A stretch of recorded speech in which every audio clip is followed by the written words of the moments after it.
Hello, everybody. Good afternoon. Welcome to Raising Multilinguals Live. My name is Tetsu Young from Ask Tetsu. Hello, everyone. My name is Ute Lima-Garibold from Ute's International Lounge. And hello and welcome, everyone. My name is Rita Rosenbach from multilingualparenting.com. And today we have another fantastic interview ahead of us, something that I've been really looking forward to. And we on the topic of bilingualism in babies, we are speaking to Dr. Krista Byers-Heinlein. Welcome, Krista. Thank you so much, Rita. Krista is a professor of psychology at the Concordia University, where she also holds the research chair in bilingualism and open science, and she directs the Concordia Infant Research Lab. That must be such a lovely job. Please welcome once again, and please do tell us a little bit more about yourself and your research focus, and what brought you into this field. Oh, thank you for that kind introduction.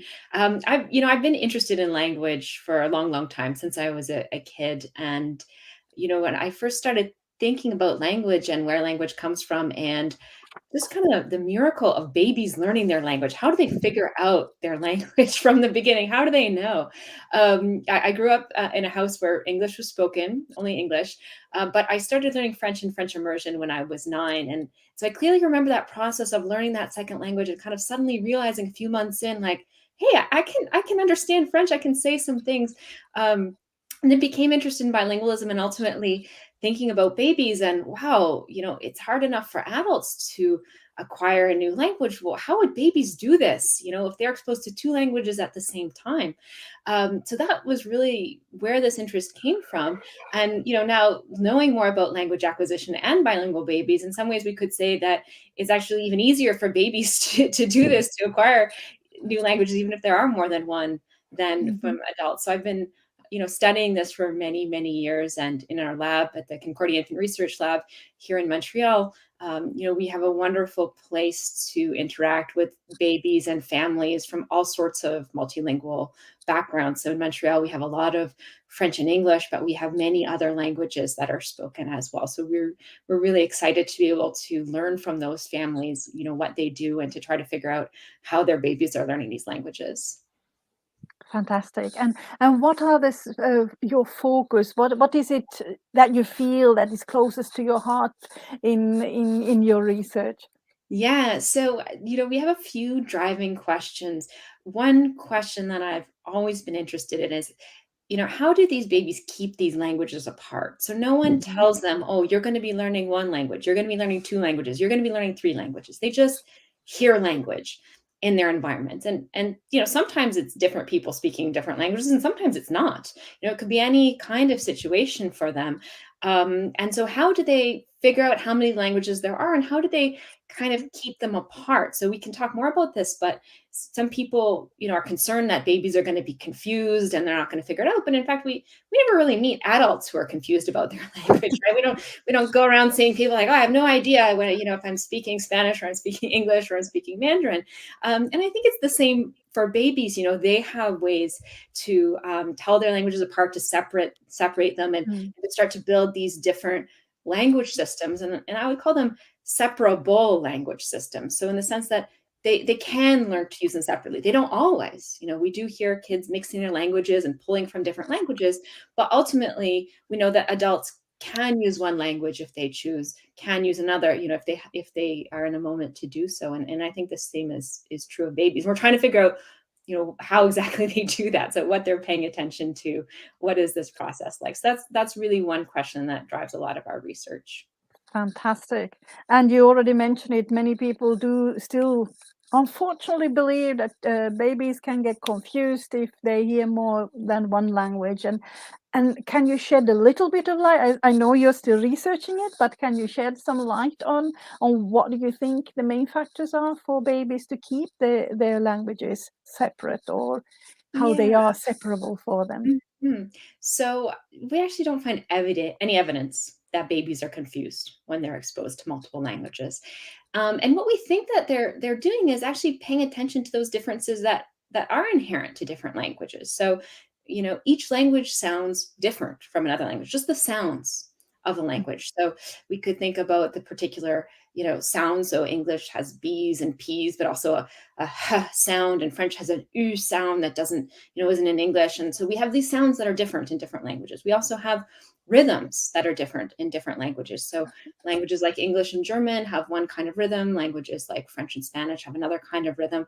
And actually, we've done research with newborn babies showing that they're paying attention to this rhythm. So even from the first few days after birth, they can tell, okay, these two languages are different from each other. I can hear the rhythmic differences.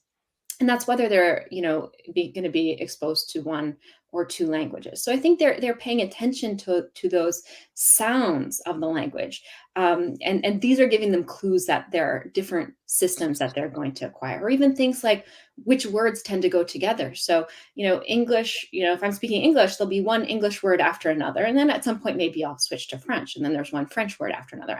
So there might be some switching, but actually, if you're keeping track of these words and words that tend to bunch up, all the English words will tend to be together in time closer than all the French words. So this is another way that they might be figuring out, oh, there's sort of two things here, and this is how I can figure out which things belong in each of my languages.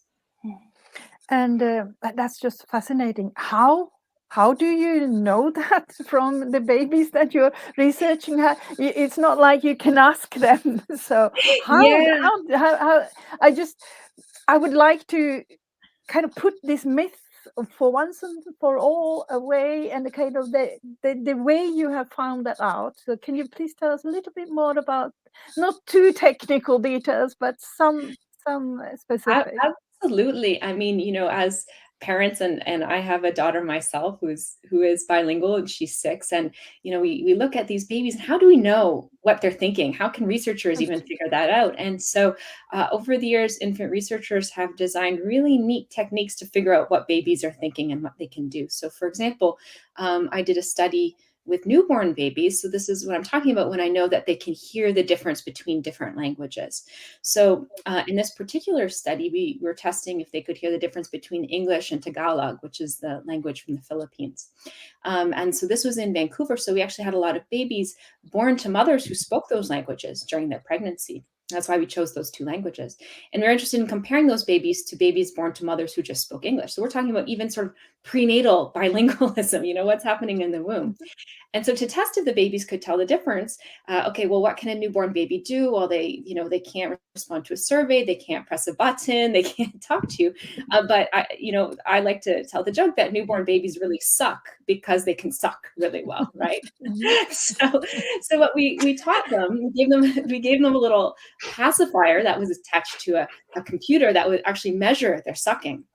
So what would happen is every time they suck on that pacifier, the computer would play them a sound to hear. And newborn babies really like hearing sounds of the human voice. This is what we were playing for them. And so we actually taught them that they could control the sounds with their sucking. If they wanted to hear more of the sounds, they could suck more. If they didn't want to hear so many, they could suck less. And they could learn this, even newborn babies, because this is a behavior they can control. And so what we did to see if they could tell the two languages apart is that we would play them one language over and over. So they would suck, they would hear English, suck, English, English, English. And at some point for half the babies, once they're bored, we switch them to the other language. So from English to Tagalog, from Tagalog to English. And we see, well, what happens with their sucking? If they notice that it's a change, we expect their sucking to increase. If we play them more of the same thing, we expect them to kind of be bored. And that's exactly what we found. So when a new language was played, they increased their sucking, showing that, oh, I heard that something is new.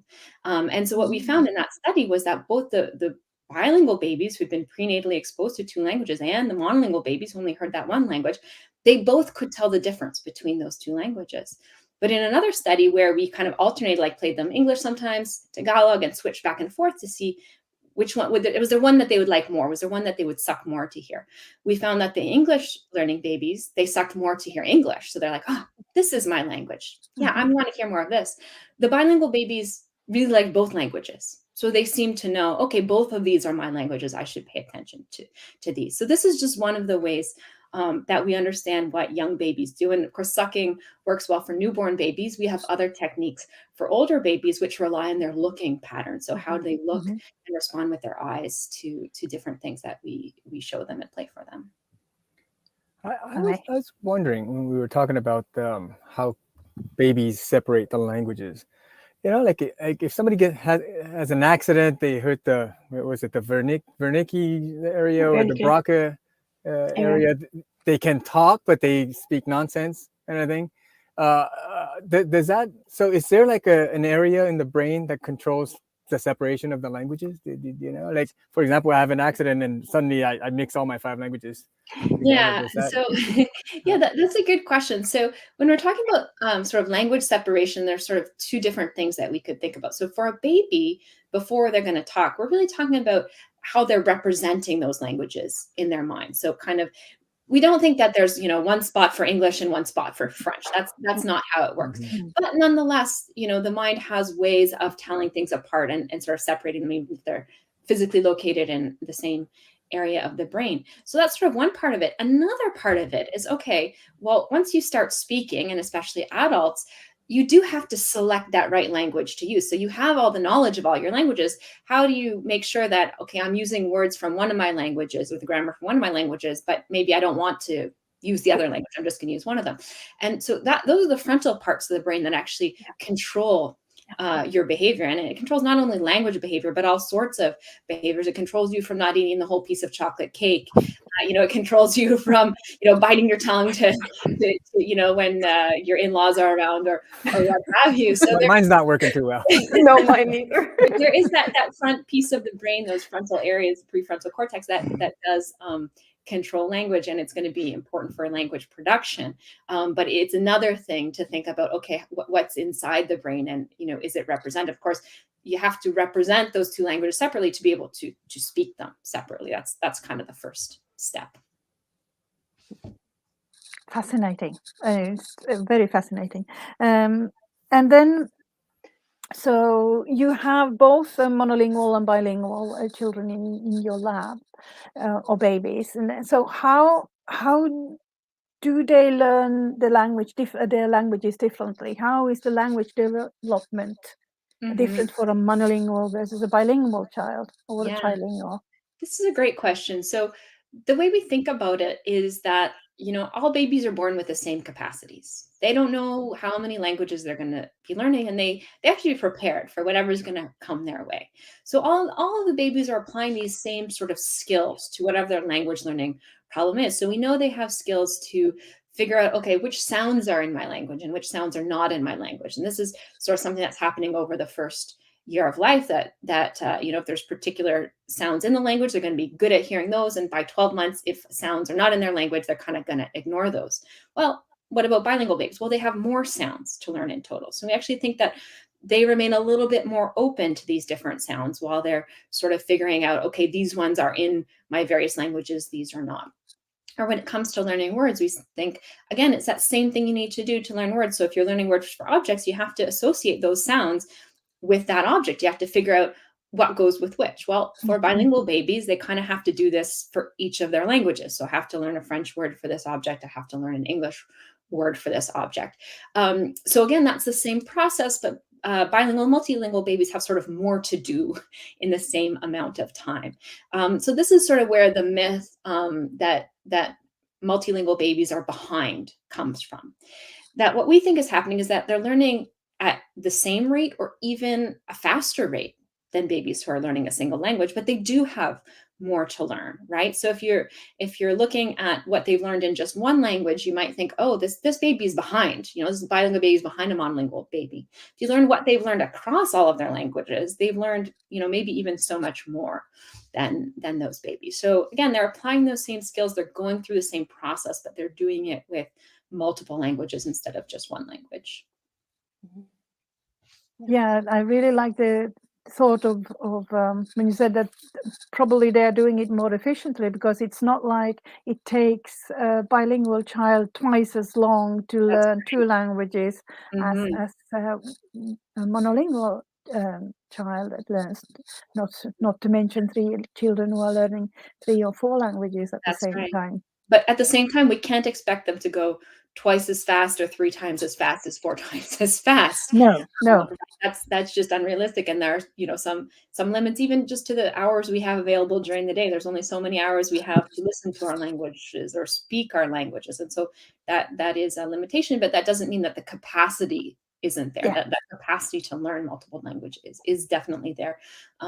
If the language environment is right and the language environment is providing the support to learn those languages. And that's something else that we're looking at in the lab to understand multilingual babies' language environments. What are those like, and what kind of environments can promote the most successful outcomes for those kids.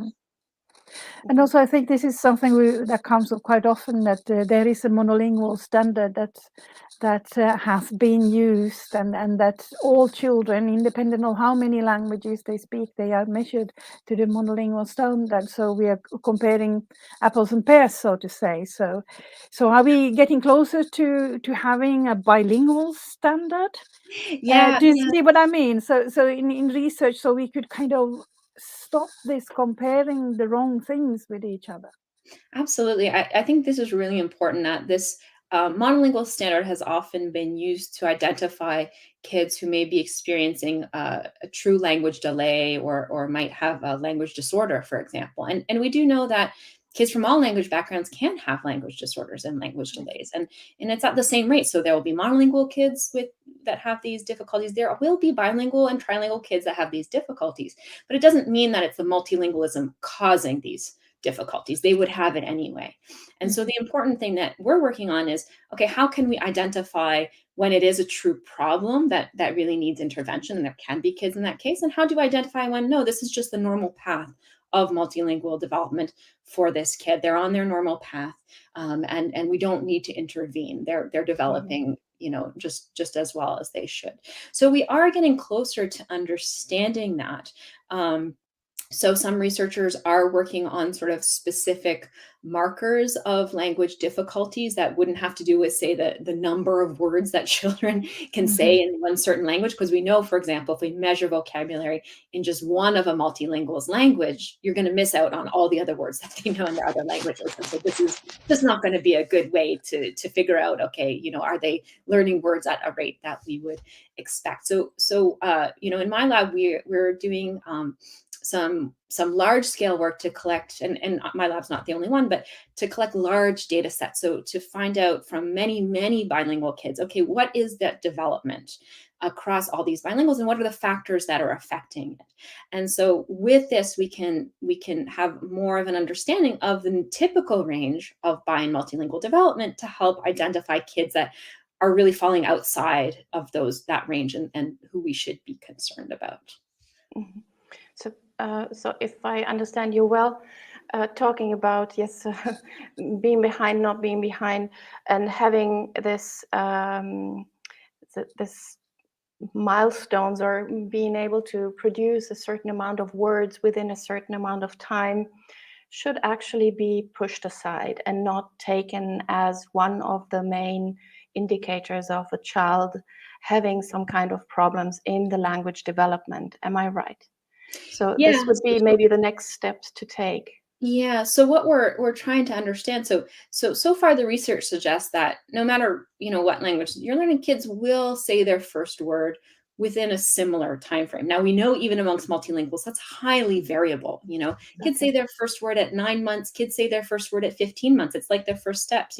My daughter took her first step at 15, 16 months. It's very late. Her best friend was at 9 months. It was like almost a 6 months difference, and it has nothing to do with the fact that they're both running around today and playing sports and doing all kinds of things. So it's the same with language development, that normal variability that we expect. And so when we or healthcare professionals set certain milestones that they expect children to achieve, what we're trying to find out is this child outside the norm, that this is a signal that something is wrong. So something like a first word, a bilingual, multilingual baby, we still expect them to produce their first words in that same wide age range of any child. But that first word could be in any language. And so this is what we have to be really open to, that they might show this learning in different ways. So if we're just looking at those first English words or in any specific language, we're really going to get it wrong with those kids. And to really consider the whole context.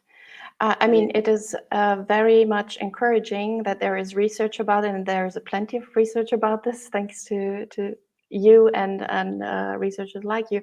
But I'm still worried a bit because I see in the practice, if you have health practitioners or people who are not aware of these studies or who are not convinced, because there is also sometimes we get involved into discussions, I'm not convinced that this is really the right way to approach this, where reality is still different. So where parents are still confronted with people telling them, no, but your child is not saying enough words or is not using enough words, etc. So I think there is a little bit of a gap, or is it only my impression, between reality and what research actually, Yeah. You know, I think so many parents do experience this, and unfortunately, the training programs for healthcare professionals and educators don't always include a lot of information about bi and multilingualism. So they just don't have the background, you know, and of course we're doing our best, and you guys and so many of us try to spread the word about that. You know, one thing that we have recently in our research, we've recently done a large scale study looking at multilinguals here in Quebec, and we compared families where they're transmitting English and French to families where they're transmitting other languages. And so here in Montreal, English and French are kind of widely spoken in society. They're seen in high esteem. Pretty much everyone speaks English and French, versus other languages just have a lot less support. And what we find is parents are much more concerned about their child's bilingualism if they're learning other languages compared if they're learning English and French. And so what this tells us is it's not about the bilingualism or the multilingualism itself. It's about that context. Is there support for even those particular languages in the community? Is there understanding of that? And so here we see much more support and understanding of French-English bilingualism compared to other types of bilingualism. So, you know, hopefully as awareness increases, as, you know, people are learning more about it, there will be more community support and more understanding, you know, of what this is. Great. I can see that we have a question from Alexa Mar. I think which fits in well here, because we were speaking about the brain areas earlier. So when a language is not occupying only one area in the brain, is there an age in which the mother tongue occupies this area? From that moment, will other languages be in a two-language area of brain? Yeah, so if I could phrase this question in another way, if I understand it, the question is about the difference between learning two languages from very early in life compared to learning a second language later in life. And while I haven't specifically done research on that, I have colleagues who have, and there are differences in brain organization depending on when you acquire that second language. And we know that age of acquisition does matter. So speaking on average, the earlier that you're exposed to a language and begin to acquire it, the more you will tend to master it. But that's only on average. So there are many people who acquire a new language later in life who become very, very skilled at it. So there are some differences between those two processes. You know, in terms of practicalities, I think it's great when children have opportunities to be exposed to those languages early in life. But for different families, it doesn't always make sense to expose, you know, they don't have the resources, or they have a certain language that they want to transmit first, and then the child will go to school to learn another language. So, you know, it really can be done at any time in life. It doesn't have to be from birth. So we happen to study babies that are born to two languages, but definitely there are many other successful models of bi and multilingualism. Great. And Go ahead. I just add a little question. And are there studies, I know in some of your studies you mentioned you would like to have also studies with multilingual babies, so children who are exposed to maybe 2-3 languages at home plus one in the surroundings, so in the daycare, for example. Are there studies about this? Because we are all serving very multilingual families and in even more multilingual settings. So this is a question that I really wanted to ask you. Yes. So, I mean, you know, studies of bilinguals are rare to compare to studies of monolinguals, and then studies of trilinguals and more are even more rare. And this research is actually very difficult to do because families are so different from one another. So when I'm studying bilinguals, for example, if we're doing an experiment in the lab, it's a lot easier for us if all the babies learn the same combinations of languages, right? So French and English in Montreal, because then I can, you know, create sound files that I'm going to play for them in these certain languages. if the babies are learning 20 different languages? Well, you know, I don't have an Urdu speaker that can record for me. I have to have it in Mandarin. I need it in Russian and Hebrew. And, you know, this is very, very complicated. When it comes to trilinguals even, wow, very rare to find a large group of trilinguals all acquiring the same 3 languages. So this type of research is hard to do for this reason, because of the diversity, because children are hearing these languages in very different proportions under very different contexts.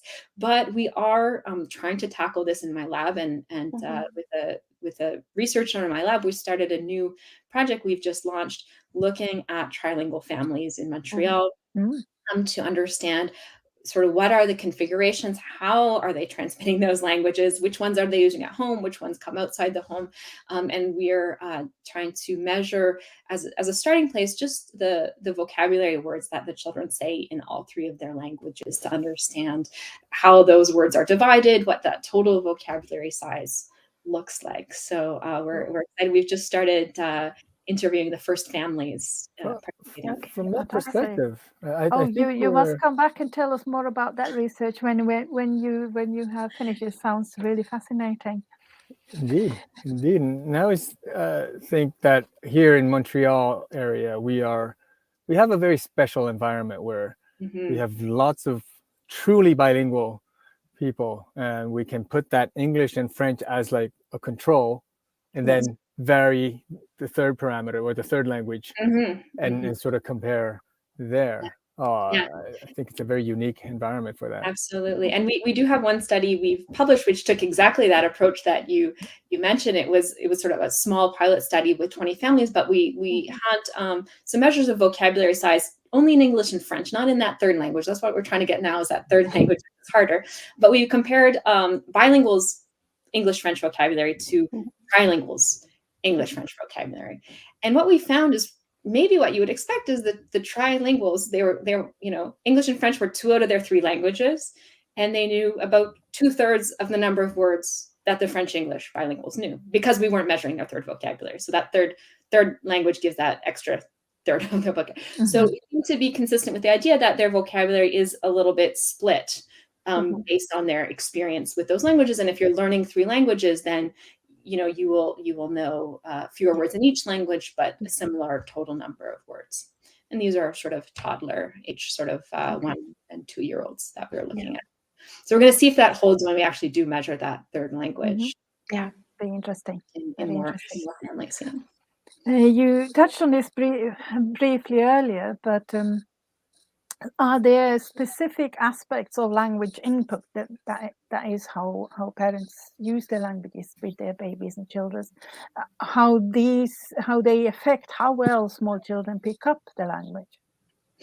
Absolutely. And so in the early years, language input is crucial. It is the factor that's going to affect babies' language learning. So what we know babies need to learn language, whether it's 1, whether it's 2, whether it's 3, whether it's more, is a high quantity of experience in those languages and high quality experience. So what does quantity mean? That means, you know, an hour a week in a certain language, that's not going to be enough, right?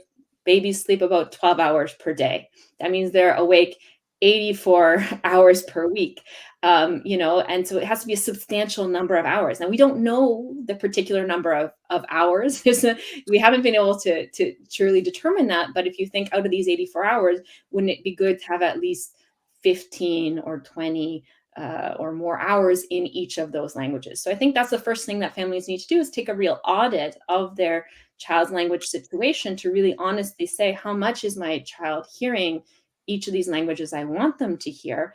And if there is one language that, you know, it turns out they're just not hearing a lot of, is there a way for me to boost that? Can I boost that now? If I can't boost that now, maybe I can boost that later in some other way. Maybe they want to visit their grandparents in a different country. Maybe there's a summer camp.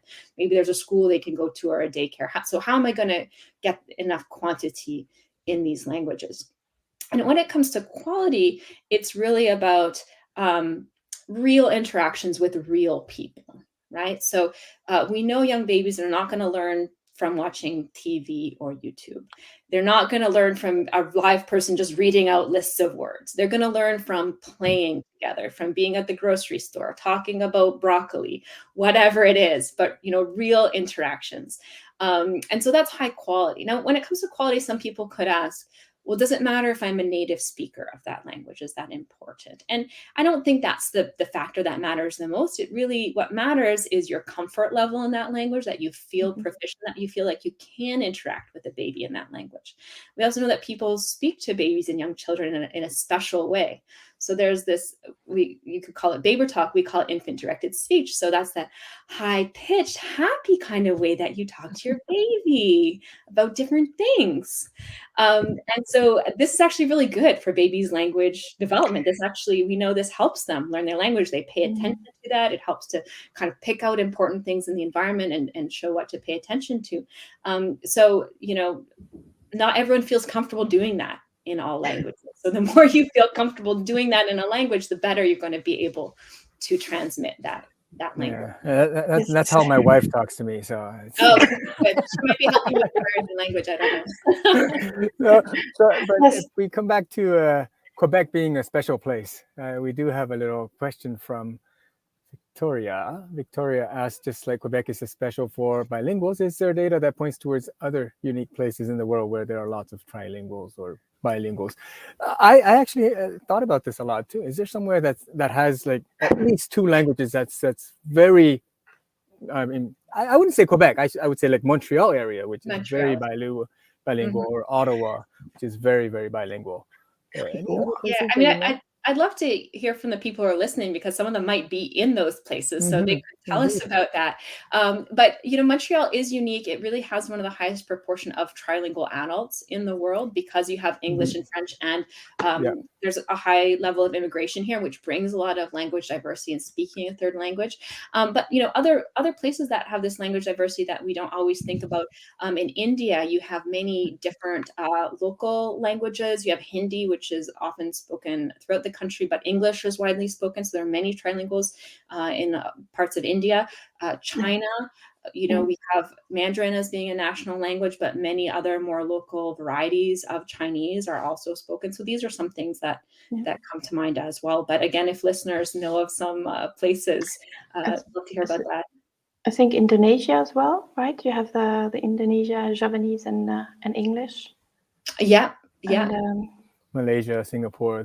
Yes, Singapore has many languages that are spoken as well. That's a great example. Yeah, and most of the African continent as well. They've got in most places the standard is 2, 3, maybe. And then because it's not only what we call languages, but also dialects, because that is also a different register that a child needs to learn.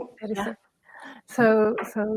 And I presume, like in the Netherlands, that's a very multilingual areas where you are, Ute, as well. Yes, it's very multilingual. Or in Belgium or Switzerland, where you have also many dialects, and then the Hochsprachen, the other languages. So I think there are quite a lot. It depends maybe but we have to be careful, because sometimes the countries are multilingual, but the languages are not that used as one would suppose to in the real life. So you don't hear them everywhere to the same extension that you could say it's.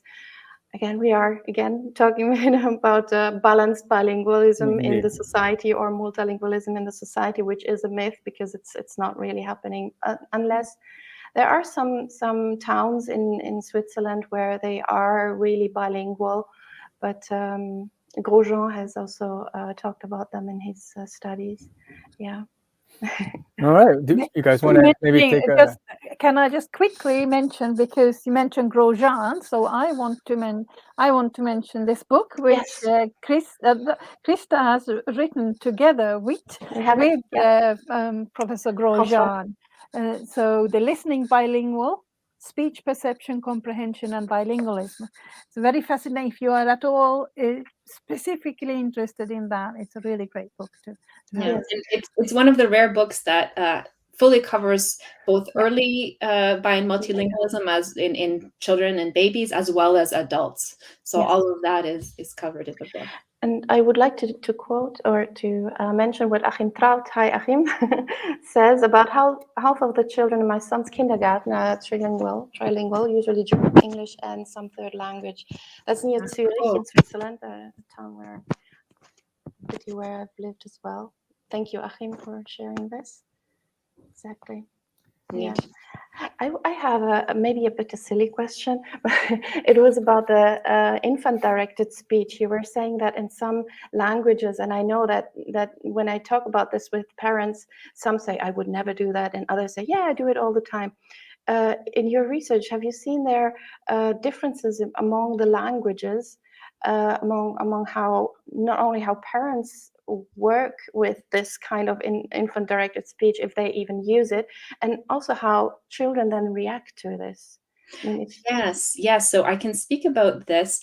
So infant-directed speech seems to be something that parents and adults of most languages do. There have been a few languages, a few rare communities that are different in how they interact with infants, and there may be a few that don't have infant-directed speech, but probably in the languages of most of our viewers, that is a feature of the language.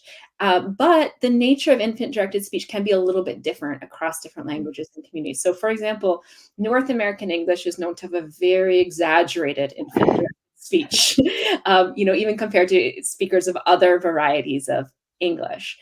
Nonetheless, infant-directed speech has universal features. So it's high-pitched, first of all. It has a sing-song, musical kind of characteristic. The vowels actually are exaggerated, so they're kind of produced in this way that they're more distinct from each other. It's slower than other speech. So this is what we find across many languages. There is variety in terms of how much individual parents produce infant-directed speech. But generally, even people who think that they don't do it, they do it. So, they do adjust their speech when talking to babies and young children. They might just not be aware of that. Now, when it comes to how children respond, we have a really interesting project that I've been involved with. So I'm part of a group called Many Babies, which is a group of about 70 research laboratories around the world that works together to do studies all together to really find out how are babies around the world similar and how are they different from each other and how they are learning. So we actually recently published a study where we played all of these babies, almost 3,000 babies around the world, infant-directed speech, so passages of infant-directed speech and passages of adult-directed speech, to see would the babies like the infant-directed speech more. And they did. All around the world, they did. And in this particular study, we wanted to play all the babies the same thing, just to sort of control for that. And so we played them all. It was North American English that they all heard. So some of the babies were hearing English. Some of the babies were not familiar with English at all. But even if they weren't familiar with that language, they still liked that infant-directed speech. So this shows that this is something universal that babies are going to pay attention to, whether or not it's in their language. Now, for the babies who were learning that language, and even for bilinguals, the more they were hearing English in their minds, the even more that they did show this preference. So the language environment matters. You like what is familiar to you, but all of the babies did like infant-directed speech. So it's pretty neat. Yes, that's really neat. Fantastic. I'll go back to the input and exposure topic a little bit, because I realized that you didn't answer the million-dollar question about how can parents know what's enough exposure. I know this is not a question you can just answer off the peg, but because they're like a figure of 30% of the waking time has been brandished around, but as far as I know, please correct me if I'm wrong, there's no research to support that that statement. Yeah, so I think so maybe it's part of us thinking about maybe there's a threshold. What is the number? When in fact things are a lot more continuous. So the more you are exposed to a language, the more you will be able to learn that language. The less you're exposed, the less you'll be able to learn. So there's only so many hours per day. A bilingual can maximum hear 50% of one language and 50% of the other language. A trilingual can only maximum hear 33% of each of their languages, even if it's perfectly balanced. So, what is the threshold? We don't know. Probably, at least for babies, getting it as close to balance as possible is a good idea, with the exception that, we know that things change when kids go to school. Mhm. And we know that they get a lot of input and a lot of experience in whatever that community language is. So a strategy that many parents use, and I think this is a good one, is to try to overemphasize those languages that they're only going to hear at home, that they won't have the opportunity to hear later on in other contexts, because we know that, when children start going to school, they just get such massive experience in those other languages. And as children get older, they start to understand more about the social context of their language. So babies are oblivious to what language their friends speak. They don't know. Preschool age children, kindergartners, and as they go to school, they start to become aware of different languages. We have parents saying, "Oh, my child doesn't want to speak this language to me. They're embarrassed when I say this language." And that's something that definitely comes online, later when kids go to school. Now, there's a role for language attitudes. They're changing attitudes, having positive attitudes towards language, explaining to kids about different languages. But, my focus is babies, but really acknowledging that strategies do need to change as kids get older as well. So what we're saying is that there is no magic number, but parents should keep an eye on it and see how the languages are progressing and Yeah. change their approach if they see that one language is lagging behind. Yes, if they can. And I mean, this can be complicated to change the approach. My daughter didn't like when I spoke French to her. I usually spoke English to her, and then suddenly she said, "What? That's not your language, Mom. Don't speak that to me." Now we have other times she goes to school in French, and sometimes she'll come home and we always speak English together, but something happened in her day in French. And she doesn't know how to express it in English. She said, "Oh, Mom, can I tell you in French?" "Well, sure, you can tell me in French." So it is a dynamic process. And, just when we think about families and language, just to say that language, that's only one of your priorities as a parent, right? You have goals to transmit certain languages to your child, but you may have many other parenting goals as well. So, keeping in mind that we can't satisfy all those goals. When my daughter says, "Can I tell you in French?" Well, of course, if I prioritized only language, I would say, "No, you must tell me in English." But I prioritize my relationship with her, and I want to hear, "Oh, was there a problem? What happened at school?" So of course I'm going to say, yeah, tell me in French. Tell me however you can tell me. So, sometimes these goals will be in conflict. Maybe the school that could teach your child this other language is an hour away from your home, and that's going to be such a burden on your family to do that commute. So just acknowledging that, we want to support language, but also supporting parents as they make complicated decisions and face trade-offs, in raising their children. And not have a guilty conscience about it, because you do what is best for your child and your Yes. family. Parents are making their best decision that they can in the moment with the resources they have available to them. And this creates all sorts of different situations. Yeah. And so, parents need not feel guilty. They are making the best decisions possible for their kids. Yeah, that's so good to reiterate that, because that's something that you come across very often, that when you work with families as well, that say, "Well, I feel so bad, I haven't managed to do this," and that's always just what you just said there is the main thing to kind of, parents are doing their best. And we can help them by interviews like this and telling them what works and good points to make when you are passing on the language. So what's your take then on, I know infant directed speak and kind of doing and using the language is good, but what's your take on TV and games as a source for language input? And what about online chats? I mean, in these days we have a lot of online calls with relatives and so on. So what do you think about those? Yeah. Well, so for babies, TV games, these are not going to be effective for them to learn language. Maybe for older kids, but not for babies. But online calls, video conferences, there's research showing that babies do learn from that. So, talking with the grandparents on, on that video chat platform, that actually could be an effective way for a baby to learn a language, if they're interested in using those. So, it will really depend on the child if they like interacting in this platform or not. If they're kind of tuned out, then they're not going to learn anything. But that definitely could be a way to support their language learning. And what I've found, it's actually not dependent so much on the child, it's dependent on the other person, how well that other person can engage the child. Because if it's fun, the child will stay. Speaking of experience here with two grandsons who I have been communicating with through Zoom calls. So yes, it is. I'm very much aware it's up to me to make it as interesting so they want to stay. Otherwise, they just walk away. Yes. So yes, and we can't underscore enough the fact that at a certain point, children, well, even from the beginning, they do direct their own learning. Babies pay attention to some other things. They don't pay attention to certain things. Your toddler, speaks to you in a certain language or seeks out playmates that speak a certain language. So, as parents, we're not in control of everything. Our kids are often directing the show as well. So we might nudge them in certain directions, but, ultimately they are controlling a lot of their own learning as well.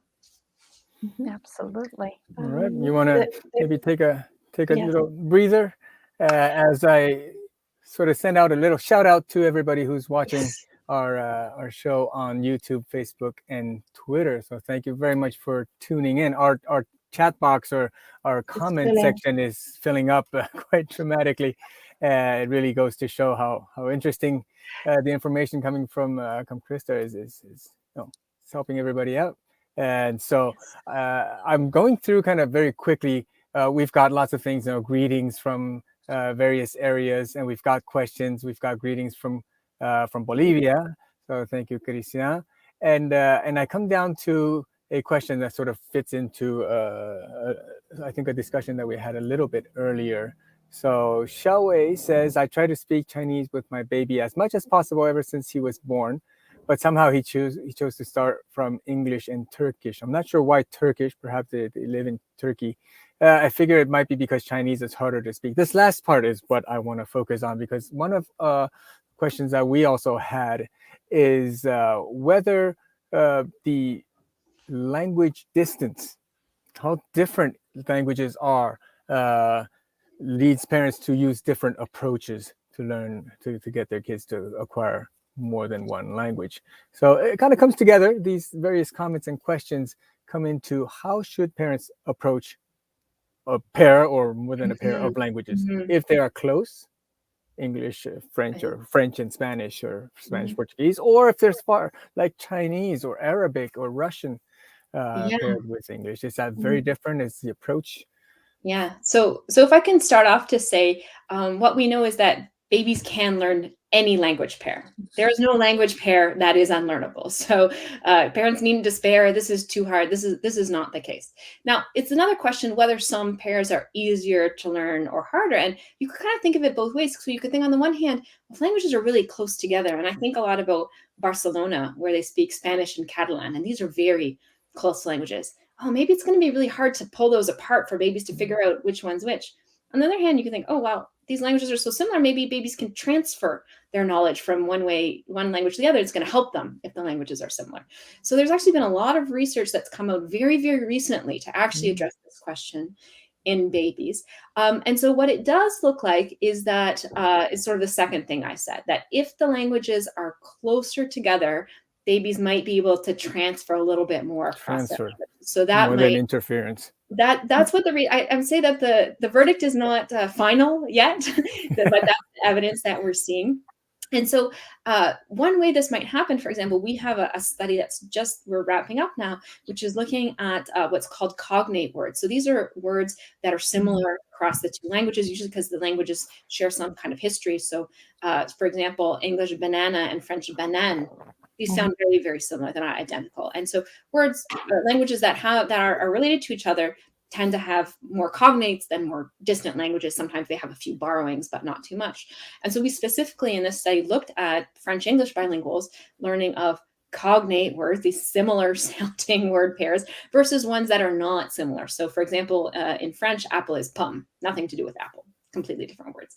And what we found was those cognate words are learned a little bit faster than those non-cognate words. Not a whole lot faster, not twice as fast, not like, oh, so as soon as they learn banana, they know banana right away. No, it's not that, but just a little bit of a boost. So some of these transfer effects, I think they're probably subtle. It's not a huge thing, but it might help to acquire those languages a little bit better. But I think it would be a myth to say that, certain languages are harder for babies to acquire than others. This is not the case. There are elements of each language that are more challenging than others. So, some aspects of English are going to be easy. Some aspects of English are going to be hard. In English, we have tons of irregular verbs. How do you learn all these past tenses when you have run, ran, but walk, walked? This is the hard thing about English. Other languages are much more regular when it comes to verbs. Some languages have more complex sound systems with tones. Other languages don't have tones. There's always going to be something about a language, and babies can master any of these things.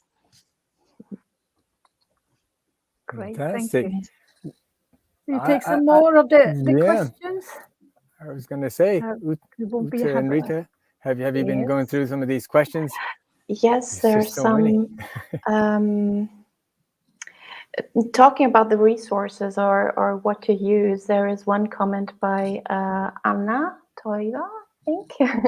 I've been trying to listen to audiobooks with my baby in Finnish here in Mexico, not expecting he would learn much from it yet, but maybe get used to it and like it later on as a way to keep up with Finnish. Let's see if it works out. Well, yes, I know that many families are trying their best and somehow showering their children with all kind of input, if it's not only by the parents, but also if there is no other person. I know that audiobooks or audio material is very much appreciated, especially for the reason that you mentioned before, that screen is surely not an option, but when listening to it and maybe singing along or something like that, it's much easier to stay in the language.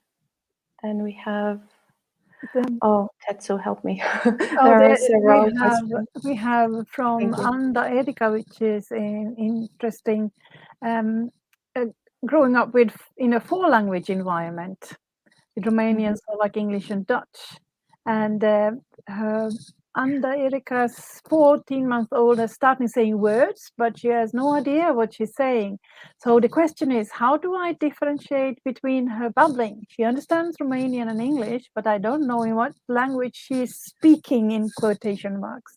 Yeah, that's so challenging, because even for babies learning one language, those early words they say might only have a passing resemblance to the adult form of a word. Babies' early productions are very approximate. So a multilingual baby's productions could also be very approximate. So I think it's less important if you can't understand what she means. There's nothing you can do about that. You can keep working to try to figure it out. The most important thing is to respond to her when she is doing these babbles. Have conversations where she goes ba ba ba and you say, oh yes, tell me more, and she said blah, blah, blah. And you say, oh yes, I also really like that lamp, thank you. So having these conversations, even if she can't hold up her end of it, is really what's going to promote her language, and probably within a few more months you'll be able to figure out more and more what exact words she's producing, and she'll build from there.